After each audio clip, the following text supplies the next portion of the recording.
Hello. Welcome, everyone, to RPGs in the Modern World. I am Victoria Rogers. I am the social media coordinator for Renegade Game Studios, and we are joined by some pretty great people. First, why don't Ivan, you give an introduction to yourself? Hi, my name is Ivan Van Norman. I'm one of the partners for Hunters Entertainment, who is in a co-publishing agreement with Renegade Game Studios. We make role-playing games. We do Kids on Bikes, Teens in Space, the upcoming Kids on Brooms, as well as Outbreak Undead, and the upcoming Altered Carbon RPG, as well as Werewolf 5th Edition. I can't believe I got all that right on the first try. So I occasionally play games on camera. So, hi. Banana? Hi, I'm Banana Chan, she, her, they, them. I'm the owner and co-founder of a small board game publishing company called Game in a Curry, but I also do a lot of writing, role-playing, game design, and a lot of stuff for Renegade. So I've done stuff with Terror Below, Warp's Edge, and of course, Kids on Bikes. And Doug. Hey, I'm Doug Lewandowski. I'm one of the co-creators of Kids on Bikes, Teens in Space, and Brooms. what's that? Oh, right, Kids on Brooms, right? I keep forgetting that I can talk about that now. Like there was like a good year where it was like we're not talking about it. We're not talking about it. Yeah, and the forthcoming Kids on Brooms that I'm super excited for everybody to get to see. Fantastic. So this panel here today is about RPGs in the modern world. So how do RPGs fit into everything and in this modern day and age? So my first delve into this is, what is it about games? And this is something I like to ask in all gaming panels. What is it about games that you feel are important in today's world? We'll start with you, Doug. Okay, great. I think one of the big things, especially for me personally, but I think for a lot of other people, is the genuine sense of connectedness that we get from games.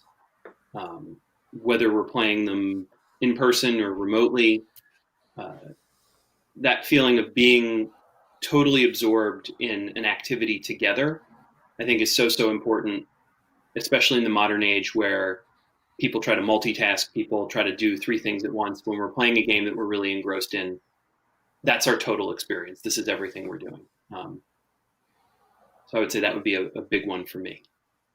Mm-hmm. I can see that. Banana? I think for me, role playing games or role playing in general is sort of this cathartic experience that people use to sort of learn more about themselves. And through that learning, you get to learn about other people. I think that's a great tool for using, to learn about yourself that later on drives empathy. So maybe it's not a direct tool for empathy, but it later on does develop into that. Well, we've been playing, like the whole point of playing imagination from when we were little kids. It's kind of just a more mature extension of when we were, pretending out in the middle of the backyard, being whatever we wanted to be. We're just adding some rules and parameters to it now versus, just like, you hit me. No, you didn't. I hit you. Like just that kind of attitude we're so used to. Yeah. Connectivity is the key, and empathy, Banana, like you said, is the one thing that even we'd still try to get on virtual tabletops no matter what, right? Like I don't think there's been a game I've been at where I haven't learned more about someone in that session than before I started it. There's a Very true. I think there's an old quote. I'm seeing because I have the internet available here at a panel. Woohoo! Versus, but I think there's an old quote that says you learn more about a person playing a game of chess with them than 10 years living with them, kind of a situation. So I'm gonna find that. I'm gonna find that right quick. I'm just That's a interested. good You don't quote. have to name names, but what was one of the most surprising things you learned about someone during a game?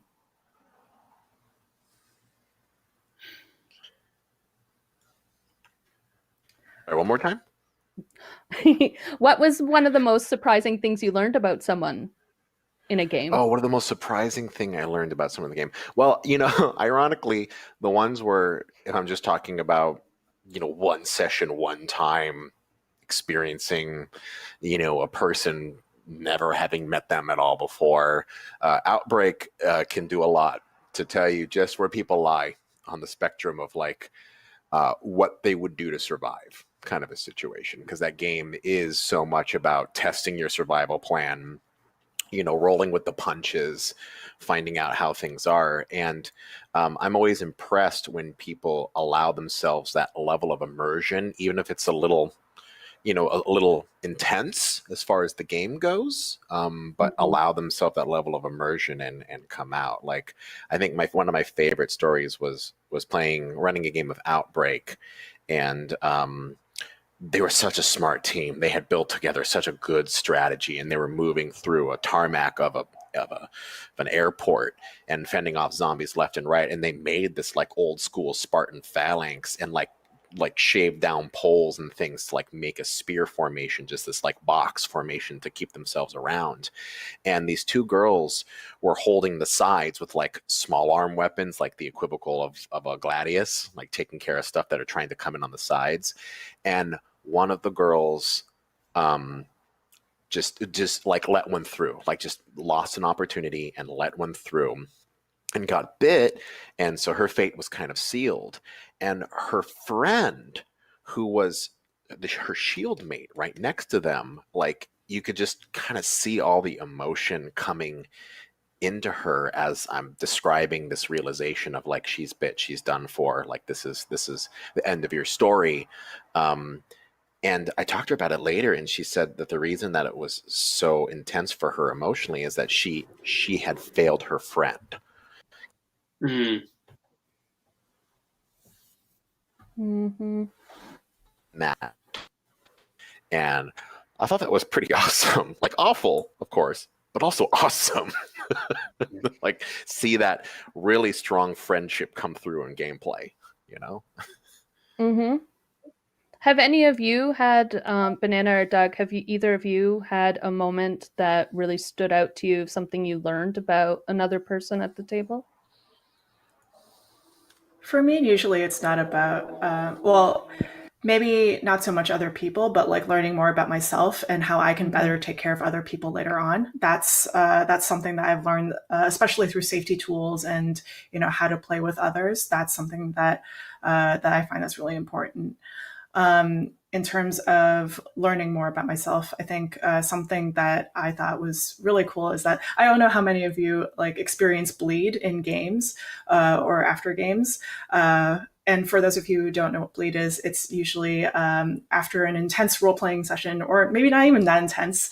Afterwards, you're still having feelings like in character or as that character.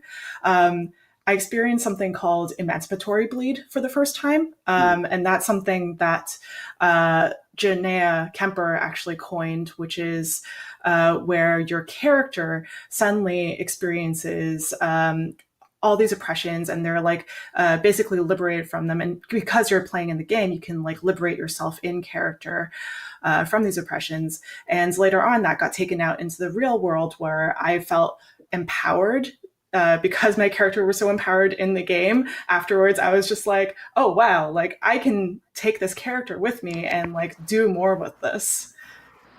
That's cool. That's in many ways Yeah. because if I remember, bleed was kind of a it's kind of a I learned it about it first in like the LARP community, right? Because it's a pretty common Mm-hmm. term when you're playing LARP. Is that you're like you take your character with you after you're done with the game. Uh, Mm-hmm. Yeah, I LARPed for Yeah. many years I mean, back in the day. that's a cool power.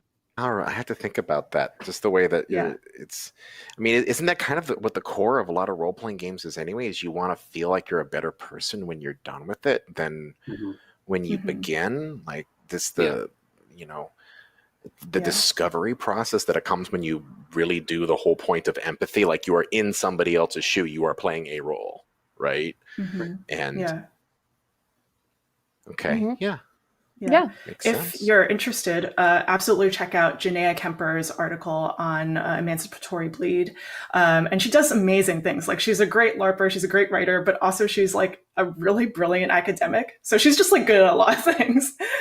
And Okay, unbelievably cool. funny. Yeah.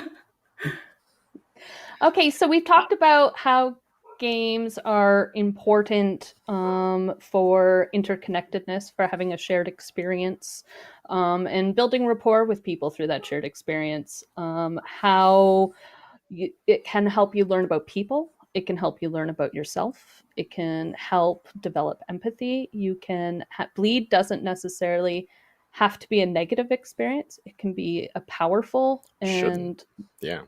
learning experience. And so that brings me then to, in the modern day, here for us, what is a trend in games today that really stands out to you in RPGs? Something that you've been seeing a Immersion. lot more of lately. Immersion? Straight immersion. Yeah, I mean, we're getting in. I'm personally, this is again personal opinion, but I feel like we're getting more and more into that gray area between video games and role-playing games, where we're trying so hard to get the player to the meat of the game as quickly as possible and with as much immersion as possible. You know, we all were video gamers growing up, so we were used to being immersed with pixels, right? So Mm-hmm. role-playing games just gave us the most powerful processor available, the imagination, you know. And yeah, we're at a point, we don't have walls. There's no boundaries anymore of what we want to get into gameplay wise. So I even think we're seeing that in like even just what we're doing now. Sorry, didn't mean, go ahead, Banana. I'm still learning this process of trying to like pass the ball without trying to fill it. So by all means, It's also kind of strange that there's a delay too. There's that, yeah. Yeah. But yeah, I absolutely agree. Mostly because like a lot of the games now have to be played online. We have to think about, using these different platforms to adjust our gameplay. And even with this, like an online panel, things are a little stranger because we have to like read each other's cues and see like, who's going next. I think it's interesting that a lot of games right now, LARPs especially, they're coining this term. Garrett Reininghaus actually coined this term called live action online games, which is the acronym's LAUGS, but it's a great acronym. But like a lot of people have been doing this for like a few years, and now it's finally taken off because everyone's like looking for these quarantine games. Mm-hmm. Yeah, live action online games. I can see that. Have you checked out ViewScream at all? Have you heard of that? Yes, it's incredible. Yeah. It's very good. Yeah, it's very scary. That definitely is one that like that's getting into the like almost LARP territory when it comes to an online game, because it for those of you who would like to play the home game a little bit, ViewScream is a RPG that was designed to play over video conference server or service like this, like Zoom, where it's like the gameplay leans into the concept that we are all on a video call right now, and it does it. It's, for me, it's like I explain it like it recreates that moment in Aliens when like someone's watching the monitors and they're watching the squad like slowly fall one by one as they're going through the space, and it's fun. It's good. It doesn't have a whole lot of rules to it, but that's why it's more LARPy. It's much more guided by story than it is by rules. So, yeah, that's actually Doug and I. Oh, sorry. No, go ahead. I was going to say, Doug and I, we actually played a game online. Long time listener, last time caller, which was sort of in that format as well. Yeah. Okay, I haven't heard of that one. That sounds fun. Yeah, Doug, I don't know if you want to talk about it. It's a game where one person plays the host of a radio show and people are calling in, and different players are playing different characters each time they call in, and some sort of weird world-ending cataclysm is going on that gradually sort of reveals itself as you go, and there's no there's no set mechanic for it. It's just like yes and game, where when we played, a thing was going on with time travel and people blinking out of existence and then coming back. And as our story evolved, like a thing came up where our friend Dave said that his character he was playing called in and said, I just ran into a younger version of my wife at the grocery store, but my wife is still here. And it was this like great complex thing, and it was just sort of like yes-anding. Janaea wound up exchanging letters with Alexander Hamilton from the past, but then he was also in the future.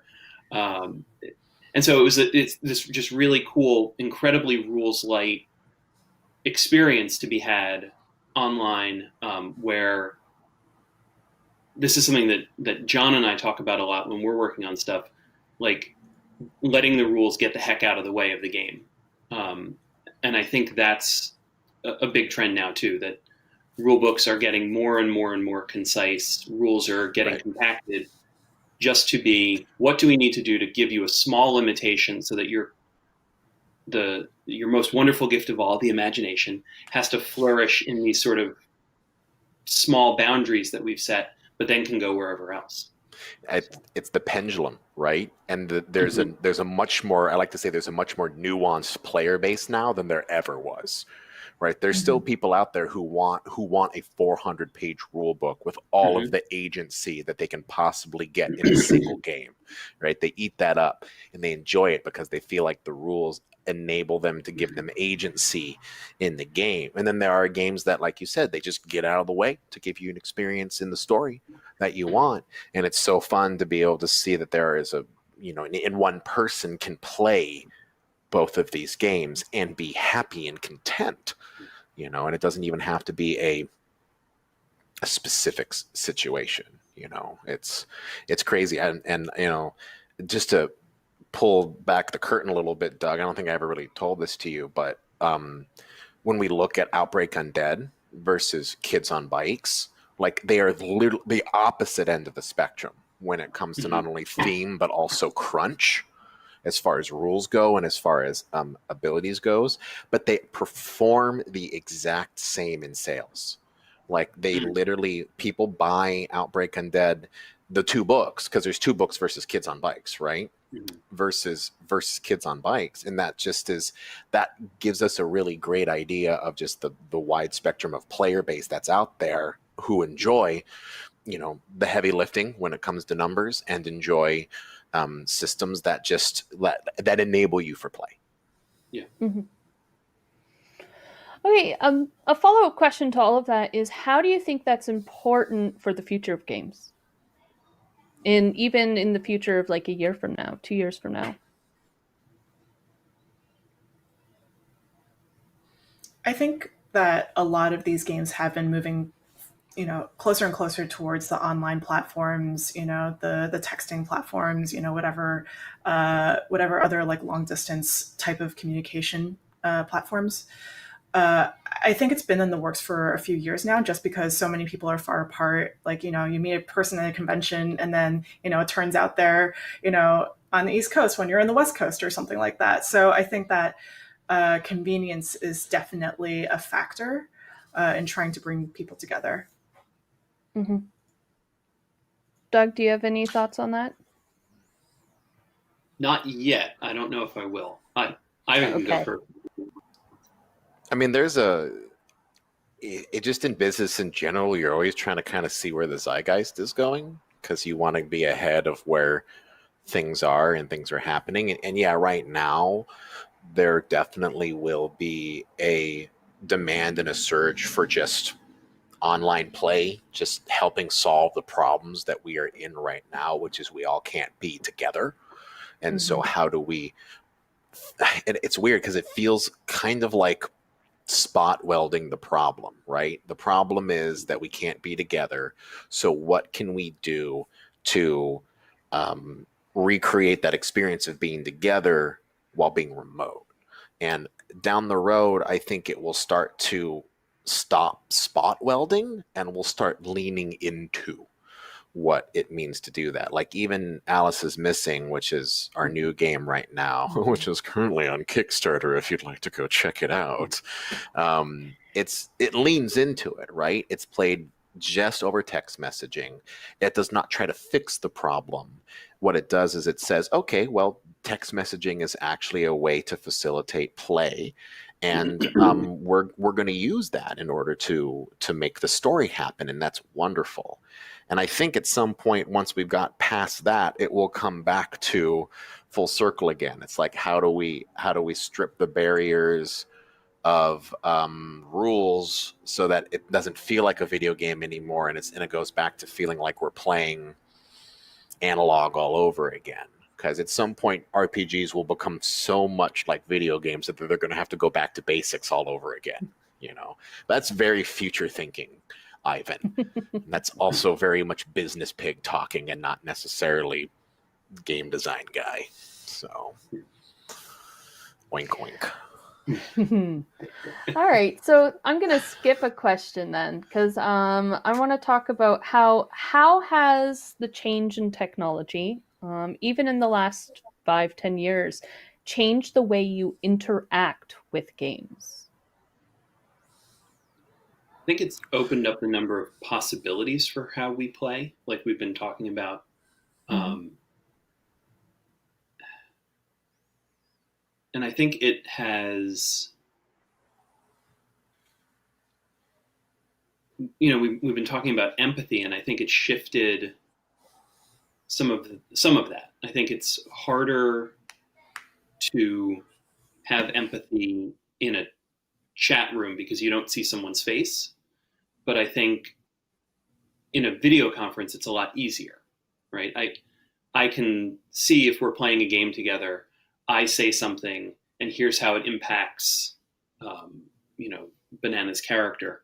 And that was an experience I had while playing Alice is Missing a couple months ago, where my character was taking a very aggressive approach towards the other players, and I couldn't see what it was doing to the other players or to the other characters. See, there's that bleed. And I think that was an interesting way of like playing around with the idea of, I'm just writing words on a phone. I don't see what this does to you. That video conferencing allows us to sort of break down. And I think as things get more immersive, I'm sure that 5-10 years from now, people will say, oh, video conferencing, that's quaint. And there'll be something else where I don't know what. Haptic but I think feedback. Exactly. Progressively more immersive. Well, I have to say, I agree. There is a certain level of immersion in just being able to look at someone in the face and have a conversation with them. But one of the things that was so alluring about Alice is Missing is that there is also that weird amount of stress that comes with the texting element of like not knowing exactly how your words are going to be interpreted because it's done over a chat messaging service. And for me, that is the unequivocal like teenage experience, is saying something and not knowing how it's going to be received on the other end. And yes, that is a very specific instance that works in that circumstance. So I don't know how much it extends out to other forms or anything, but if it's something that you experience and you feel in the real world and you can turn it into a game, I'm all for it. Kind of is how my brain likes to work.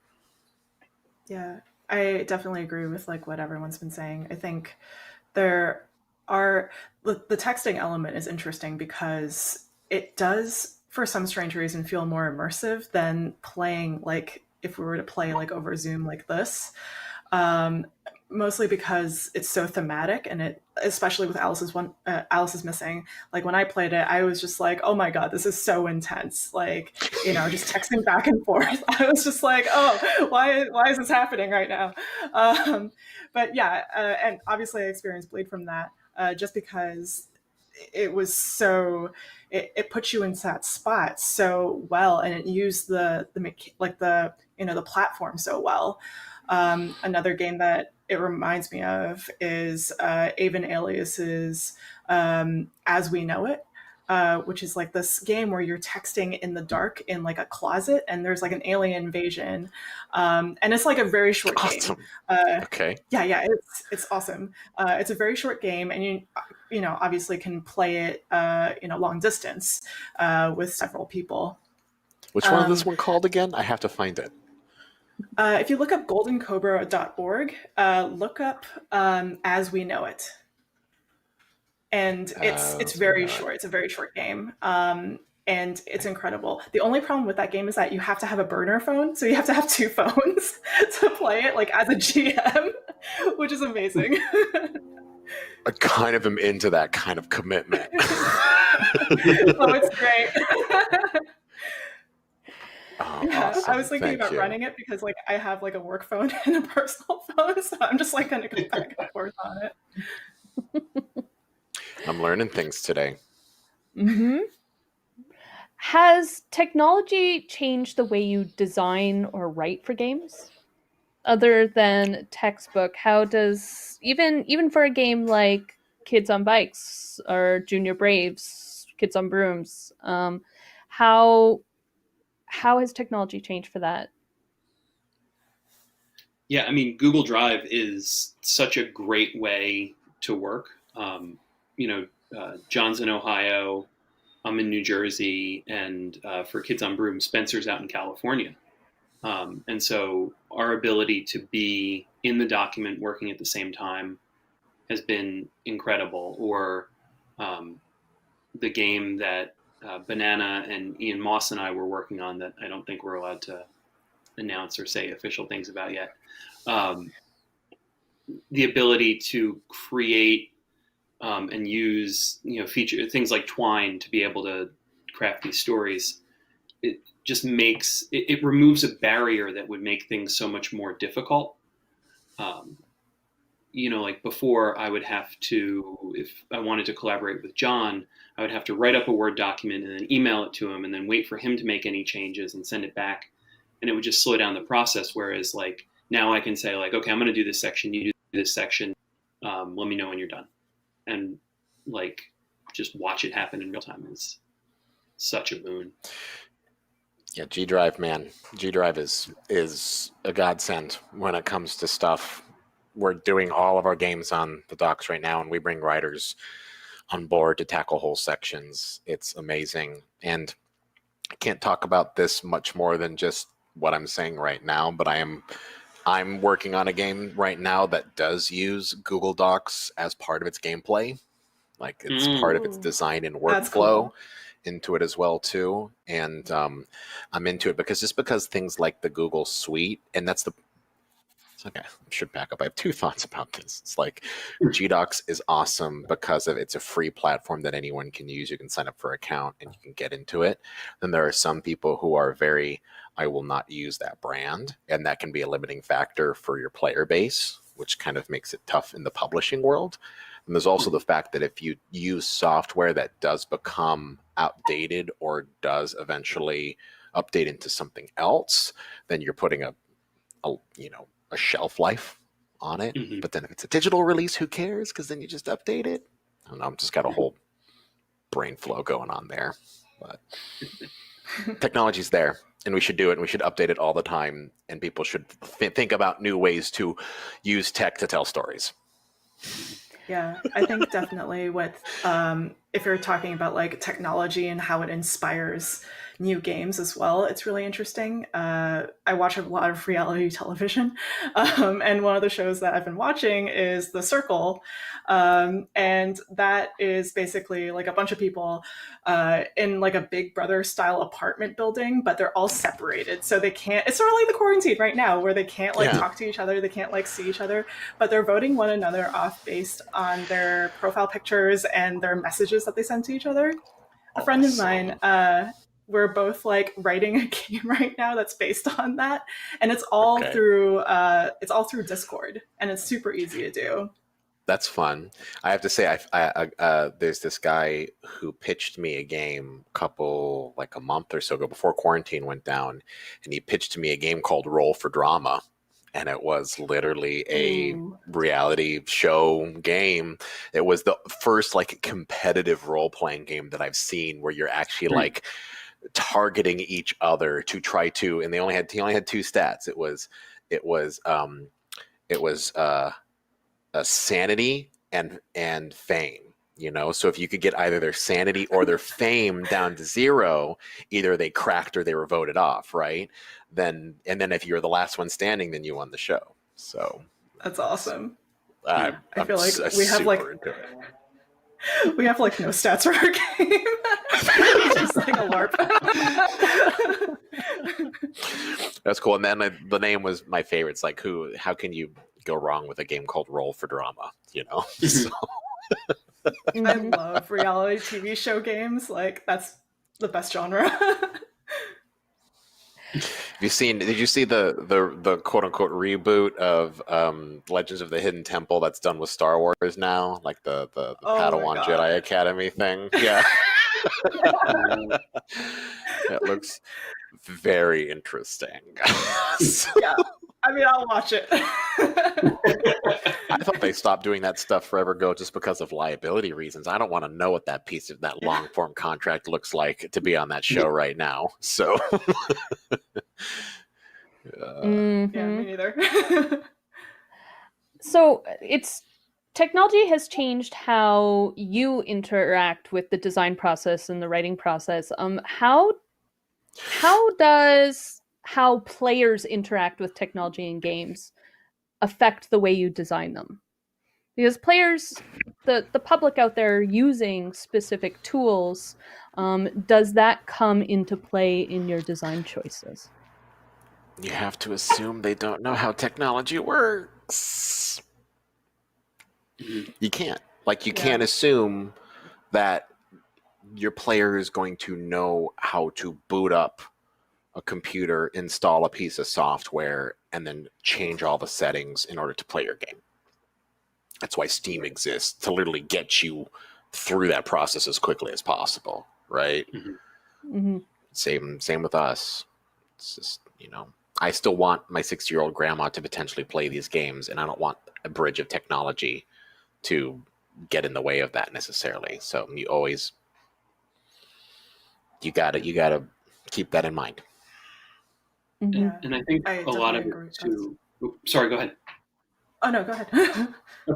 I think on the flip side to that, the way that I've been thinking about design lately is how to keep players engaged when it's easy for a player who disconnects for 1 second to just go, all right, well,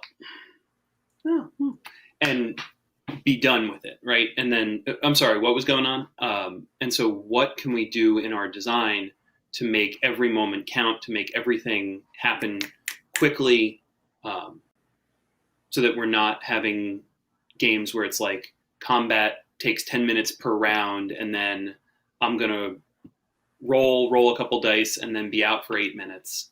What can we do to keep the pace moving, keep everything flowing, so that there isn't time for people to disconnect and get distracted by technology?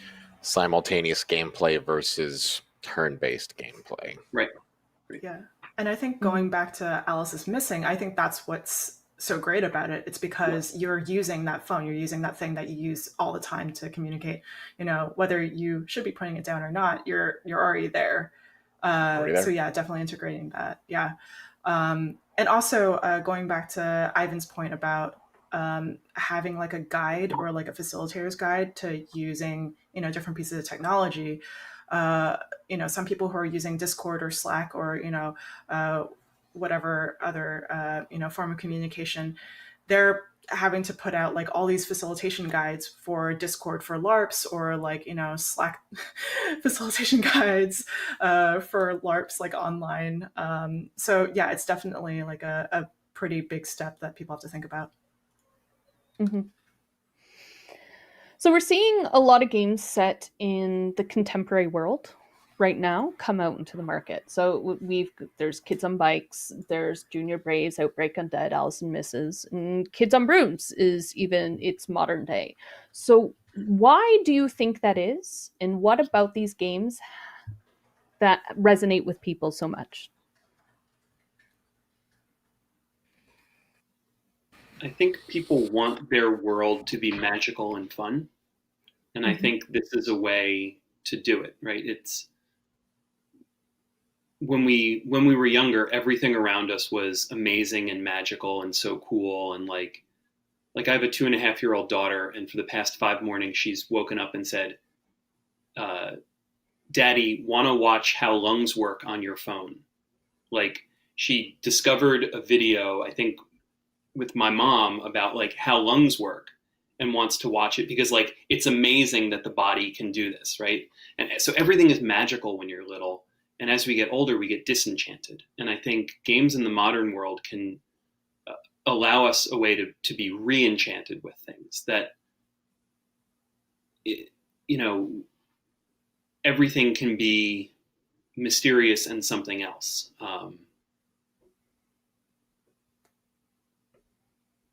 We're still doing it for escapism, right? Like a lot of RPGs are still facilitated around trying to put ourselves into a place that we want to be in, and just to roll off of another kid story, because why not? You're doing it.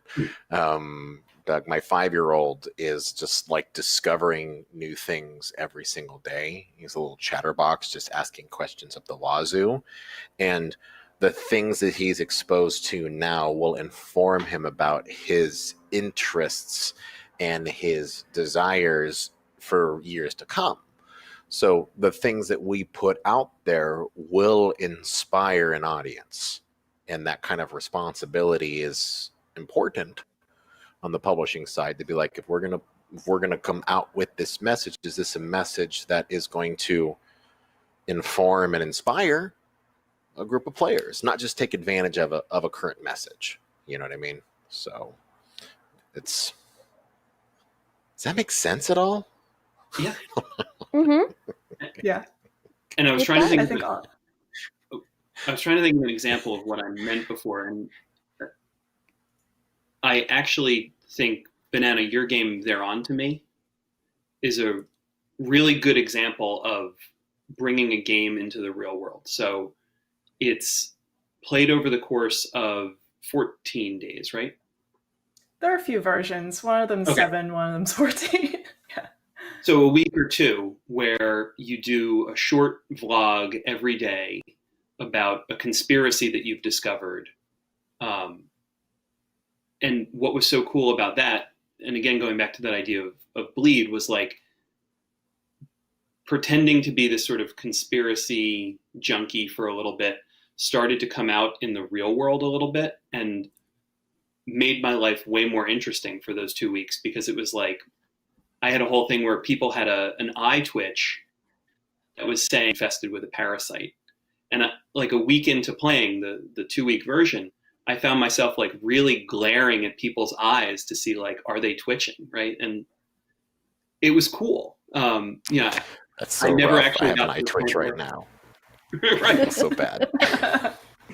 It's like, Never actually got to the point where I was like thinking this was real, but it was like a fun, like bringing the game into my real life in a way that allowed me to play for much, much more than that minute and 30 seconds when I'm recording the video. Thank you. I think another thing to just circle back a little bit is that accessibility is really important. So I think contemporary settings allow for more players to come in and play out these scenarios, because everyone is sort of, everyone sort of knows what, contemporary settings look like. They understand how, like, the modern world, what it's one of the reasons World of looks Darkness like. does so well. It's relatable. Right. Yeah, exactly. Yeah. So I think if we want to bring in more players, then, one of the ways to do it is through contemporary settings. Mm-hmm. Reality TV show, role-playing games, reality TV shows, bring that audience, and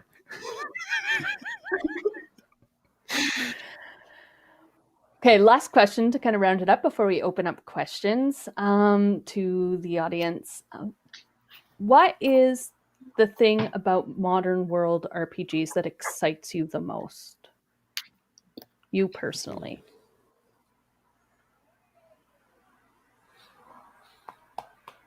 That's good because I think Banana kind of hit it. If I'm being totally honest, there he goes. Banana kind of hit it. It's about relatability. It's about accessibility. That's what makes it kind of so exciting. And I think we are in that stage of the new world where we are less worried about or I don't know, maybe we're less worried about, but we've done a lot of the fantasy and we've done a lot of the historical, and we've just been doing that. And now we have this kind of fresh new perspective where we're laying a new track and we're kind of making a new world as we go here. And even some of the things that we were dealing with 20 or 30 years ago have a capacity to have stories that seem close, but also so far away from, our lives now. Because why not? Like even doing like an old school 60s James Bond sci-fi or not sci-fi, but drama is like that's fun. Like Spycraft can't exist because that's fun. But that's totally modern and it's relatable because we have all these other touchstones. Mm-hmm. Yeah. I think for me, before I had played, D&D and all these other games, and they were great, they're fun, but I didn't actually get really, into writing or like playing games as much as I do now until I found out about Monster Hearts, which is a game by Avery Alder. And once I started playing, so the game is about like, you're teenagers in a high school, but you're also monsters. And, it's a contemporary setting and it's sort of like Buffy, it's sort of like Veronica Marsy. And just like And Twilight. Let's not dance around the subject. It's totally a Twilight RPG. Yeah, exactly. Yeah, exactly. And like, after playing that, I was just like, oh, I had no idea that role-playing games could be like this, and so that's what drew me in. And I think a lot of people are probably going to have the same experience. Yeah. And I think along those lines. Oh, go ahead, Ivan. I've been talking all day. Go ahead, Doug, please.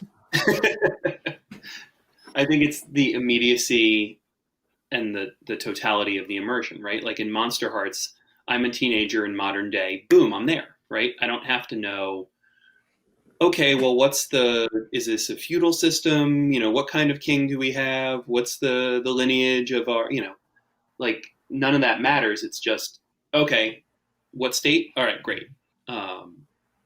And the ability to get into that setting quickly and get to playing the game faster. Mm-hmm. It's funny because if you look at movies are frequently inspired by books, but we're also frequently inspired by books and media as well too. So RPGs are informed by other forms of entertainment and media, and we're all just kind of eating each other, right? In a circle of like comics and books and movies and role-playing games, which for me is awesome because if we can get role-playing games on that same level of engagement and new ideas and new concepts, because right now RPGs are very much kind of leaning onto those, they're circling those other things. And if we can get it to where it's like a role-playing game comes out and it introduces new concepts, new ideas, new structure, the way that like, Lord of the Rings or Dune or some of these other, magnificent ideas that have come into our culture, then I'd say that's pretty cool. I'd like that. I'd like to see that in my lifetime. Mm-hmm.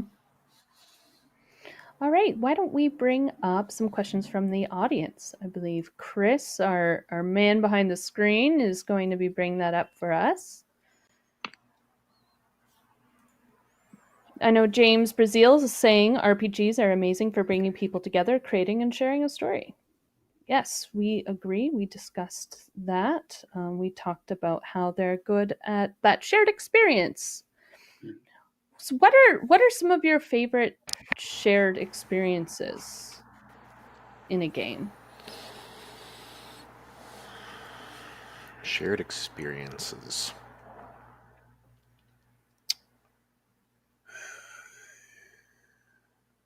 In shorter form games, I really in all games, I love the aha moments when things like come together in this really weird way, um, where the pieces just sort of suddenly connect in a way that I hadn't expected. And those big, the climactic moments. We keep talking about Alice is Missing, but in the game we played, there was this wonderful moment of tension where at the very end of the game, someone was going to where they knew Alice's phone was. And we weren't sure if Alice was going to be there, and if she was, whether she was going to be alive or dead. And so it's all of us in this group text message frantically texting the person going there. It was just this great climactic moment. And the storytelling that the five of us did together really brought it all together and brought it to this wonderful conclusion. So those moments of tension and then release, I think, are really what I love. Mm-hmm.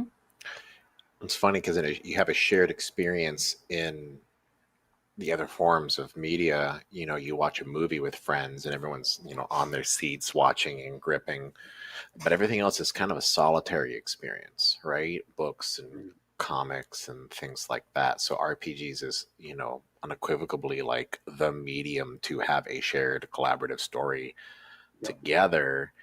And I would say it's kind of the dominant platform for that. So every time you play a role-playing game, you are creating an amazing shared experience. So it's hard to even isolate the singular thing. Mm-hmm. There is this one game that I'm co-facilitating right now, which is called Strangers on the Net. And basically, all the players are playing characters who are from high school. So there are two acts to this. This is the interesting part. So there are two acts. The first act is that you're all high school students and you are role playing as the characters from your favorite fandom. So that's the first.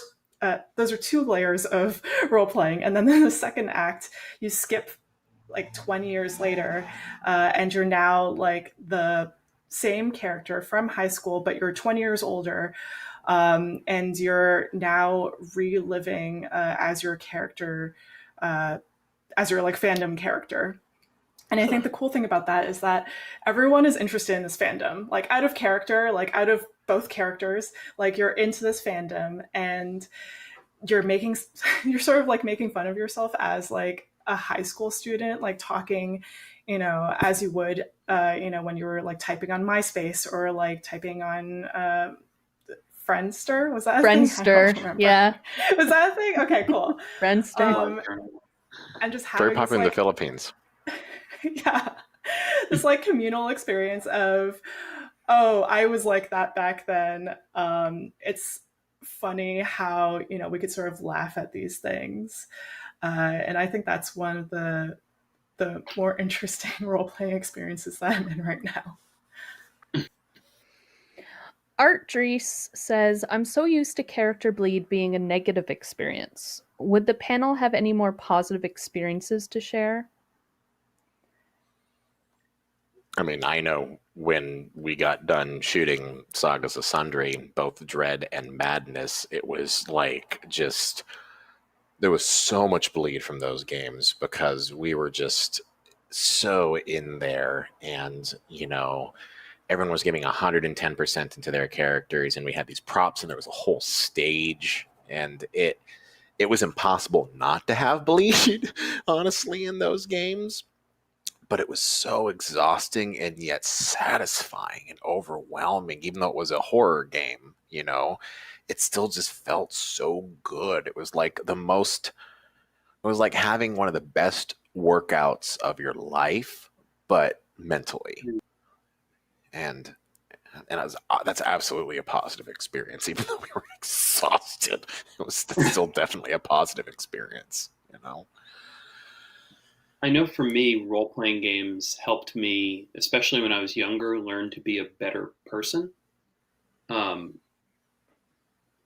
in the sense of, when you're younger, when you're in your early teens, you feel really powerless. You feel like you can't change anything in the world. But the having the opportunity to play a character who could was really freeing for me. And um, one of my friends who I've been playing RPGs with since high school jokes around that every character, no matter how they start, within 2 or 3 games is basically me playing me.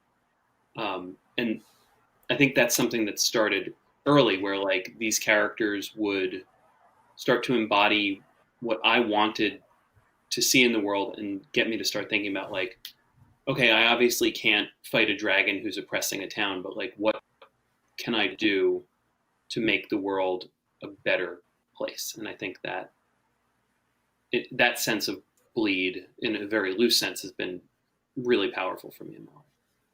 Mm-hmm. Oh, Banana, you had so talked about that instance of feeling empowered. mhm. Was So there other ones? yeah, I guess I could go deeper into the feeling of being empowered. The LARP was called Baphomet, and it was a 3 to 4 day LARP in Copenhagen. Sorry, on the outskirts of Copenhagen, about like 2 hours away.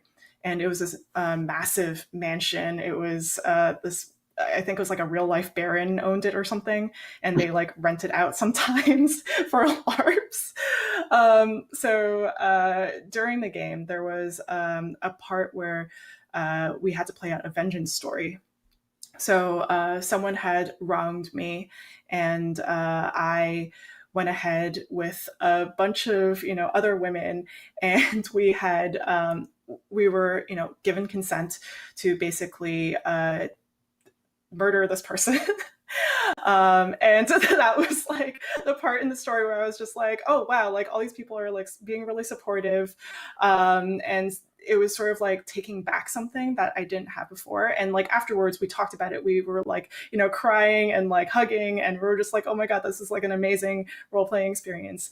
And then the weeks leading after that, I felt this sense of empowerment come up, which I feel like a lot of people who are in protest right now, they're probably feeling like the sense of empowerment because they feel like, they're actually doing something and things are actually getting done.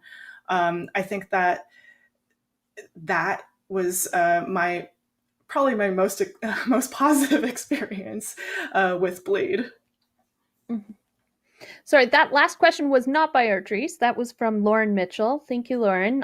This next one is from Art, though.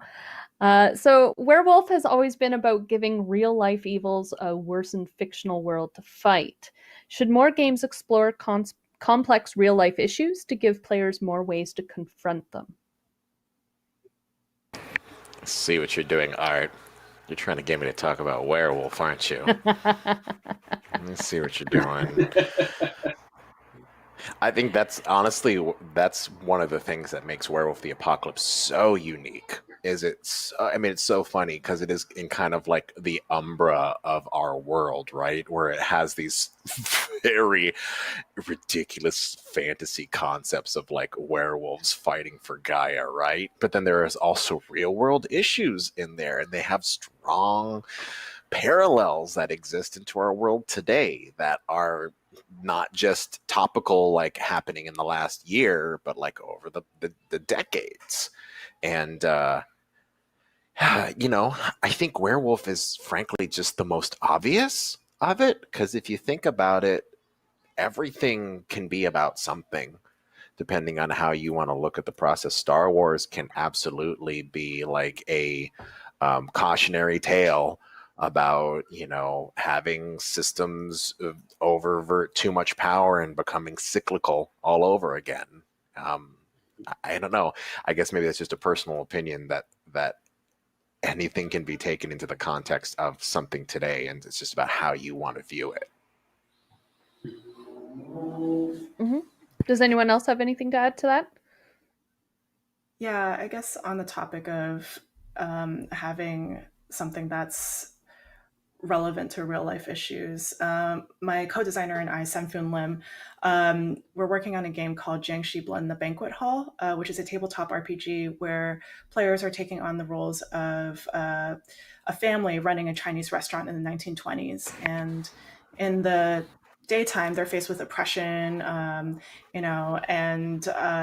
to deal with customers and everything. Whereas at night, they're faced with these manifestations, physical manifestations of, all the stuff that's gone wrong in their lives, and they're taking the form of Jiangxi. They're hopping vampires, and so it's a quirky, weird game. It plays out like Bob's Burgers, but at the same time, it does deal with real life issues. And I think that even though it does deal with these harsh, realities, it's still lighthearted. It's still easy to play, and you still learn something from it. Mm-hmm. It's super cool. And I think, I can't wait to play. I think as long as you have good safety measures and are getting active consent to go down whatever paths you're going down with your players, I think games absolutely can and absolutely should, because it's a great way to explore those kinds of issues in a safer environment. It's what they do in therapy, right? Like anyone who has had that kind of experience, whether you've seen a therapist or somehow that process done, a lot of good work is just done with just small role play sessions. So, just take that concept, extrapolate, put some boundaries on it, and, there you go. Yeah. That's actually what's going to happen in 15 years is we're going to have to package this and sell them at a premium package, because now we're going to be making little therapy kits that are dressed up like games. Well, the Bodhana group's already working on it with Kids on Bikes. So. Yeah. It's so funny. I mean, a little offline about that. The amount of groups that approach us nowadays about using RPGs for therapy and for positive reinforcement. There's just so many out there, and that's a good sign. We always have to be a little bit careful because we got to make sure that everyone's actually certified and is allowed to do these things. But when they are doing it, it's great. Yeah. Mm-hmm. Nate Parker asks, it seems like a lot of RPG systems coming from Renegade are story games, rules light, more improv. Is this a trend you are seeing in this space, or is it just how the games evolve? Dude, when you get Altered Carbon, I mean, and Outbreak, just check those two out, yo. I mean, those are definitely systems that will give you your rules peanut butter with your story chocolate, and you can mash them all up together if you want.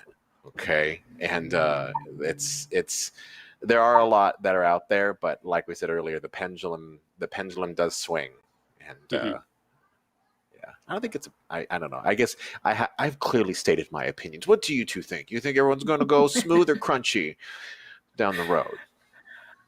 I think it's dependent on, mostly on who you talk to these days. Like the LARP groups are, even in the LARP groups, in the LARP circles, there are people who enjoy heavier, more rules-based games versus lighter, black box games, for example. So I think it depends on the customer really at the end of the day, what they're looking for. Yes. Mm-hmm. Yes. Yeah, I totally agree. Lauren Mitchell has another question. This is one near and dear to my own heart. On consent, what's your favorite tool or tools to enable player discussion about what they do and don't want to see in their games?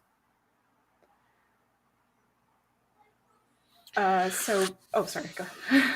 No, go, please. This is a big one. So for safety tools with tabletop RPGs, obviously you have to, for those of you who don't know about the X card is something that you tap and you say, I want to rewind, or let's not do this scene, or I'm feeling like this scene doesn't fit. I don't feel comfortable. Let's do something else. Let's go in another direction.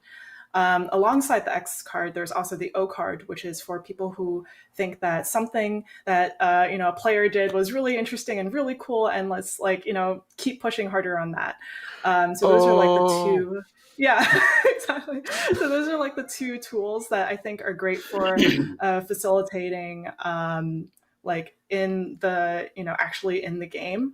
Of course, before that, you also have lines and veils, which establishes, what players are looking for, right? So lines in the sand you do not cross. These are topics that you don't want to be in the game, don't want them to be discussed at all. Whereas veils are, let's veil it over. So if I want to say to Ivan, hey, I'm going to punch your character in the face, and we're just going to veil it over. So we'll fade to black, we'll cut there, and then we'll go to the next scene. We're not going to go into detail. We're not going to do any heavy stuff there. Gross details. Yeah. Right, exactly. So that's something that I think is really cool. Like lines and veils is cool. I don't know. I talked a lot about consent safety. So it's all good. I'm a huge advocate of preventative medicine in session 0. Like I'm just a huge advocate of have the conversation in session 0 and leave no stone unturned. Like don't just say, hey, is everyone cool with this? Like it's a little rough, especially again because I do a lot of horror games. People expect a lot of horror games, and I've learned over the years that you can't just say, hey, does anyone have any issues that you might want to bring up? Because reflectively, defensively, people might say, oh no, I'm fine, everything's good, like blanket consent, right? I mean, and that might be, they might feel the peer pressure about wanting to give blanket consent when really they frankly might not feel that way. So I try to have the conversations one-on-one to leave that closed door policy. And if I don't get that, then I will actively try to broach terrible things that could come up in the game to see if it will actually put them in that position so that they have a chance to say no. You know what I mean? Rather than they just assume there's blanket consent because, we're probably not going to get there. It's like, well, okay, but just in case, would you like to make sure that these very huge triggers are not available? Because it's not just for me, it's for your fellow players too, right? Like I'm not the only one telling the story here at this table. And I think that can get a little confused sometimes that session 0s are only for the GM. They're not. Like they need to be, they're for everyone at the table. Everyone at that table needs to listen to make sure that they are in a position to understand what is and what is not okay. I'd rather not deal with that at the table. X cards are great for me. They're like the red button that's there. It's like stop, like hit it when it's there. But the more you can cover before the game, the better. Mm-hmm. Yeah, super agree. And I really like using technology for those one-on-one check-ins, right? Like, hey, I'd like everybody to send me a message with what your lines are and what your veils are. And that way it feels, no one will feel singled out, right? If I say a line for me is bottle caps, I don't have to worry about anybody saying like, bottle caps, what's with bottle? There's none of that. If, as the GM, I just read out, here are the lines, and then here are the veils. And then making sure that as you're, especially if it's going to be a multi-session story, developing that over time and checking in to make sure that you still have a good understanding of where lines and veils are. In the podcast I GM for in our upcoming arc, there was something that I thought would be okay, but wanted to make sure based on some of the veils. And one of the players said, yeah, that's now more of a line for me, and I don't even want to go into that. And it helped push the story in a direction that's more unexpected, which is always a plus. And so I think anonymity and being able to share your lines and veils is really important. One safety tool that hasn't been mentioned that I am a huge advocate for is the traffic light system. Traffic light system is something that is used during a game, just because things can come up in a game that you had no idea that you was a thing for you. So having that active check-in. So you have the red. Everyone has an item or a card on them, or there's something on the table if you're in person. And you have red, yellow, and green, like for like a traffic light. So red is the hard stop of no, we need to stop right now. We need to address something here. I'm not comfortable. Yellow is okay, we're approaching veil territory. So let's veil this. I'm starting to feel a little uncomfortable. Let's redirect this scene. And then there's green, which is yeah, sure, I might be look upset, but I'm just like, it's bleed, it's role playing. I'm super into this. And what I like about it too is if something goes in a position, someone else who might not feel something, but they might see some body language on someone else can hold up a yellow item and look at that person and be like, hey, You yellow? are You you okay? yellowing right now? Mm-hmm. Mm-hmm. You in a big yellow space right now? Yeah. And be like, nope, green. I'm just Green. really having a good time. That's funny. Yep. I like that system And specifically because of the green. Because it can be a little hard, especially in territories where you're like trying to read that language and you're not too sure. I like that promissory. Promissory is a bad word. That permissions card that you get to say, "Yep, no, keep going." Yep, I'm fine. And it also makes it a more positive experience. I think to some safety tools, people can be uncomfortable using them. They don't want to be the fun killer. But if you have that positive experience with the safety tool, it encourages people to use them more. There was a follow-up question of, is there a good online repository or resource? There is. You can look up Kiana S on Twitter and Laura Bryant. They have created the Tabletop RPG Safety Toolkit. It is an excellent resource. It has a whole bunch of stuff. I know there's links to it. If you check out one of them on Twitter, you can find the links in their Twitter account for that. Can I share? Does anyone else have any other resources? Yeah, go. Yeah. Go. Okay, cool. So Stephanie Noodleman is actually working on this really cool resource for online games, specifically for Slack or Discord. And the safety tools for that are basically before the game starts, similar to like a session 0, you copy and paste like all the different things that are going to happen in the game. And for each item, the players are going to thumbs up, thumbs down, or add a little turtle symbol next to it, like a little emoticon for it.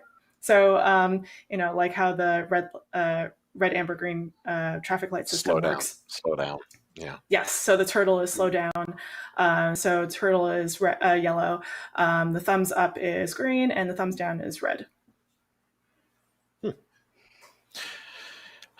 Don't mean to go off topic here, but my brain kind of started coming to some weird natural conclusions about what you were saying, Amber, about like people are afraid to use it because they just don't have practice in the sense of using safety tools. And I'm like, okay, people are like nervous to use it. How do you get people to not be nervous about using safety tools? And all I could think about is, well, give them reasons to use it so they get comfortable with it. And I was like, but that's the terrible idea. Don't do that. Don't give people reasons to have to use safety cards. So it's like, what in a world, what is like a safe crash test scenario where, we're not having to overtly push people to their boundaries so they get comfortable using safety cards. But does that beg the question of safety cards should just be used even in situations where there is probably no need to ever have a safety card laying there on the front, like a My Little Pony game, or just in a world in which there's nothing that can into it? Because the obvious answer in my brain is yes, but I don't know. I want to take a second to think about if you guys can help me this nut. So in LARPs, we do a lot of workshops. So for the LARP that I was talking about, yes. So we workshop like a lot of safety tools, and for the LARP that I was at in Copenhagen, we did basically a full day of safety workshopping. So it's like one full day of safety workshopping before actual gameplay. Cool. And so like a lot of LARPs, they do that, where they would take like, even with shorter LARPs, you would take like maybe like an hour of workshop before actual gameplay. For longer LARPs, it's a full day. And basically it's not just to get you comfortable with, the actual, the actual things that might come up, but it's also just to make you comfortable with using these tools.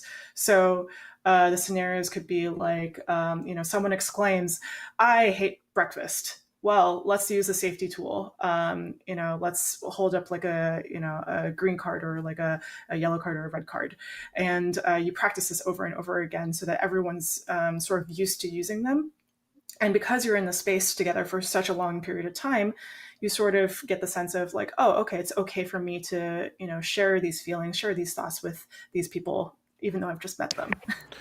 That's cool. So before it gets to the point where they have to activate it because it's boiling over, which I feel like is the only time really when safety cards are used in that scenario, is when it's actually getting so bad. They haven't even reached the yellow stage anymore. They're just full blown red. So. Mm-hmm. And I think as a GM, I like to, with the players I'm playing with early on, share stories about times when a safety measure has been brought in and where that's made the game more fun for everyone, both in terms of keeping everybody feeling safe, but also pushing the story in an interesting direction. So like I'll talk to them about, there was this time when I was running a game of kids on bikes and we did character creation, and I had, sort of the arc of the one-shot story built in my head. And then one of the players said, "Oh, I forgot to mention one of my lines here.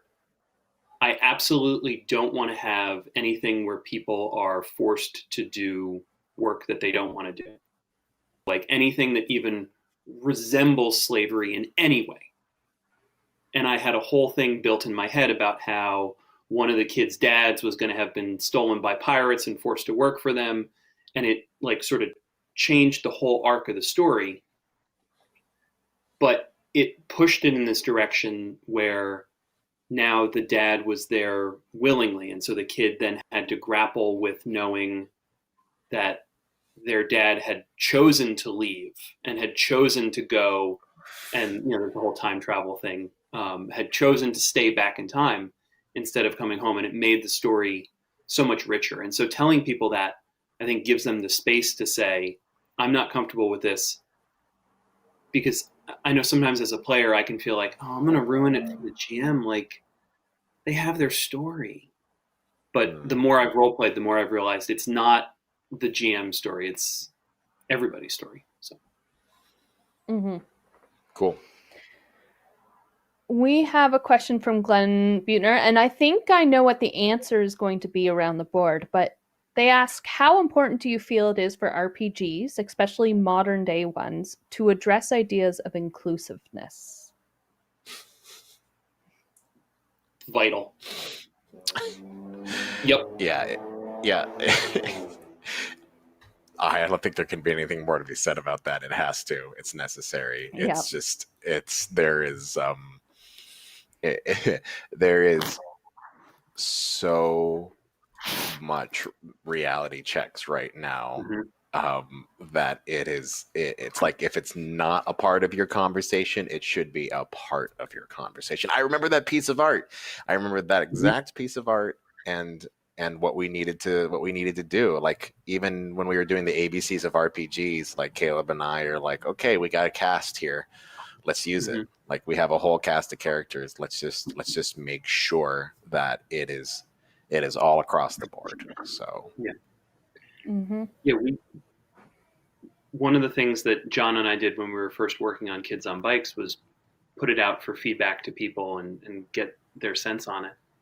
And somebody who was a Facebook friend who I'd never met sent us this email that said, "Your game is really cool and I can't wait to play, but I would love it if I could play as a character more like me." There aren't many games where I can play a character who's not able-bodied and still feel like I'm part of the game. Not, so many games make it feel like I'm I'm a drawback. I would love to see a game where I can be me and be awesome. And I think both John and I cried while reading that email. I know I did. And that informed how we approached it. We added in the section about playing characters who are disabled or characters who are neurodivergent, and worked really hard to make sure that everybody felt included, because games are for everybody. Mm-hmm. Yeah. Mm-hmm. For our project for Jiang, because it's a PO-centric story in general, it's an Asian American experience. We tried to hire as many different voices as we can, so that way, not one Asian is like, the monolith for all Asians, right? So that's why we hire consultants. That's why we hire, different writers. That's why we, try to include as many different people as we can. That way the project is not just for, it ends up not just being for, the designers. It ends up being for everyone that's involved, or anyone that's like, interested in wanting to play this game. Mm-hmm. We took a pretty strong stance on how we wanted to build the writers team for Werewolf as well too, just because that is such a system and such a world that needs all these voices. It just needs it. Like, there's just so much going on in that world that's so diverse that, it can't be written by it can't just be written by like two people. It needs to have like a huge, wide range, and everyone needs to touch it. Like right now, everyone who is tackling certain stuff also has another person who's also looking at their work. So it's not even just one writer is on one part. There's like a writer, and then they've got like a buddy, right, who's also looking at their stuff as well too. And it's great. It's great for that. Mm-hmm. We have another question from Anthony Maines. If there's one thing you could change about current modern world games, what would that be and why?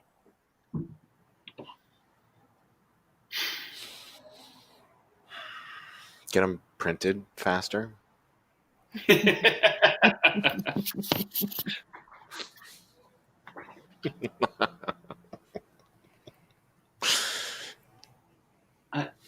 I don't know. I think if there were anything I really wanted to change, I would just work on designing a game where they were different.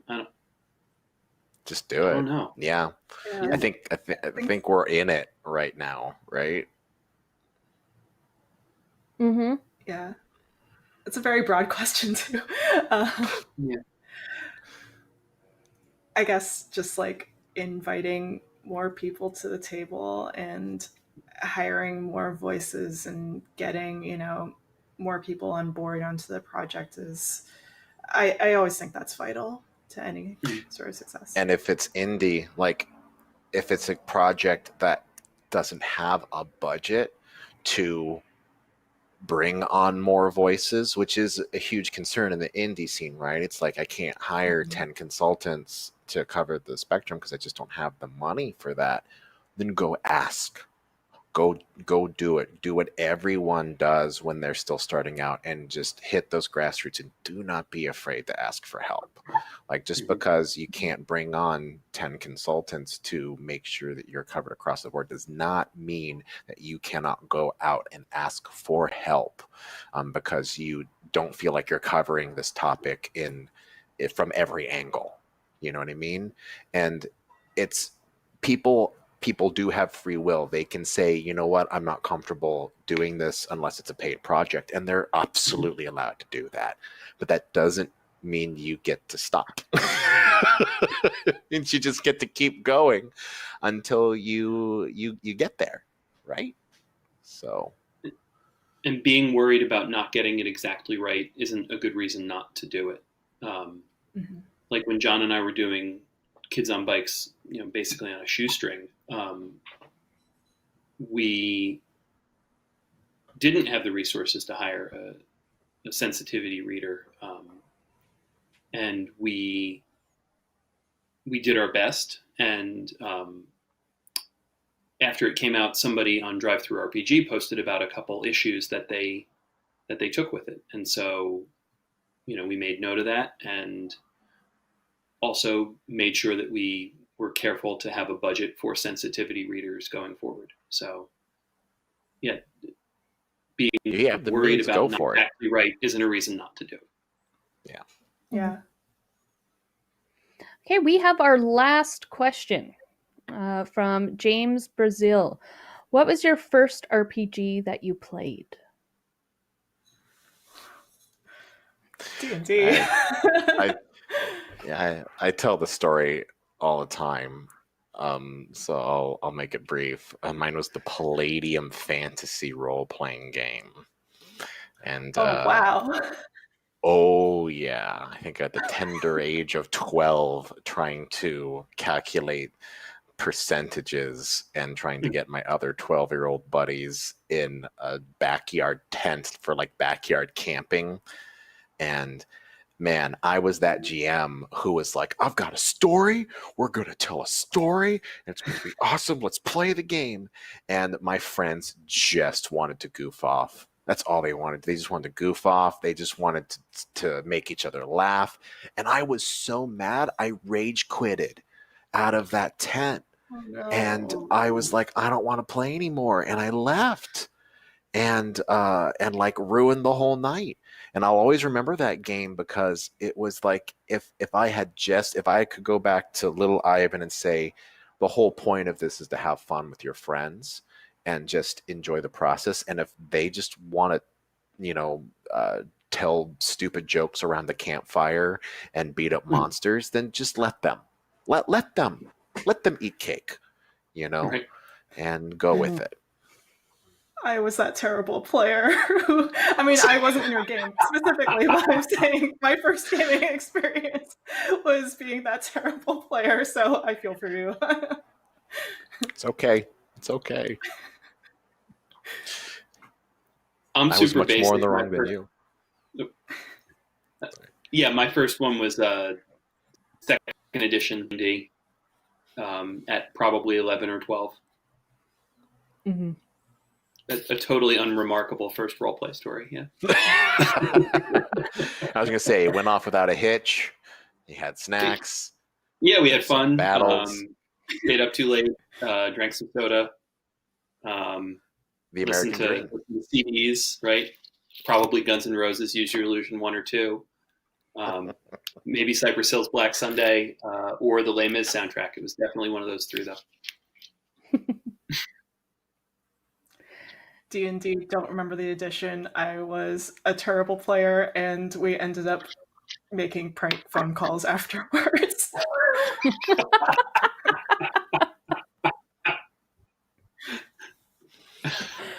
My mom was the DM when I was a kid. We played Hero Quest. I don't know if y'all remember that board game. Oh, Hero Quest, the best. Yeah. That was my first time using a voice while playing a game. I loved that game. Yeah, that's a hard game. It is, and my mom ran it for us 3 kids every Friday. And there's 3 kids, and there was four players. So each week, one of us kids could have a friend sleepover, and then that friend would play that extra character. So yeah, that's awesome. Yeah, your mom's amazing. And she would write murder mystery LARPs for our birthdays. Oh, she killed us a few times. I That's played the awesome. wizard and I died a couple times. Yeah. Yeah. Yeah. That was a good time. Well, thank you everyone for joining us. Tomorrow, Banana is hosting a workshop on world building and themes at 5 p.m. EST on Twitch. I'll be hosting a workshop at noon about running your first RPG game, as well as later at 6:30 I'll be running a thing on how to host like online play options that you've got going on for it. So please stick around for the closing ceremonies. That's going to be at 11. And if you have an opportunity in about half an hour, there's going to be a live play of Icarus on the Hunters Entertainment Twitch channel with Mark Street from the Dice Tower, Elisa Tige from Geek Out Gaming, and Jonathan Ying, who we all love from Renegade. And oh my God, I'm so bad. I can have this in just a hot second. Everything Well, is while fine. you're doing that, everyone check it out because Icarus is my all-time favorite game right now. Icarus is amazing. It's for real. I Icarus love is that great. game. And Anjali Bhamani. So it's going to be an awesome game. It's so check it out if you have an opportunity. It's at twitch.tv/Hunters Entertainment. Okay. Well, thank you everyone, and we will see you later. And remember, play your game.